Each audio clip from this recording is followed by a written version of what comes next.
আসসালামু আলাইকুম।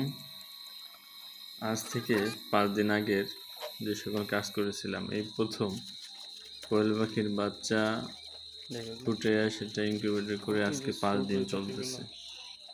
দেখলেন, আসলে এটা অনেক কষ্ট, অনেক কষ্ট। ছোট বাচ্চা এগুলা বোর্ডিং করা, এগুলা অনেক কষ্ট। তা আমার তো খুবই খুবই অল্প বাচ্চা, এজন্য আর অত বড় প্রজেক্ট নেই। হালকার মধ্যে একটা বাল্ব দিয়া করছিলাম, যাইক, তবে অনেক কষ্ট, অনেক প্যারা।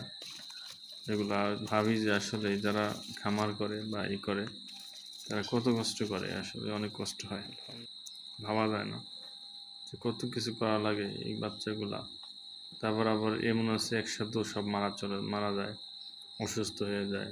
এত দেখভাল করে রাখা, তারপর এখান থেকে প্রফিট বের করা, মানে সো টাফ। আমি চিন্তা করি যে আসলে এটা অনেক কষ্টের। আসলে যারা না করে তারা বুঝতে পারবে না, এটা কল্পনা করা যায় না আসলে, যে দিন রাত পরিশ্রম করা লাগে এগুলো নিয়ে। যাই হোক, আলহামদুলিল্লাহ, আপনারা আমাদের জন্য দোয়া করবেন যাতে আমরা আমাদের এই পরিশ্রম দিয়ে আমাদের সব খামারকে বড় করতে পারি।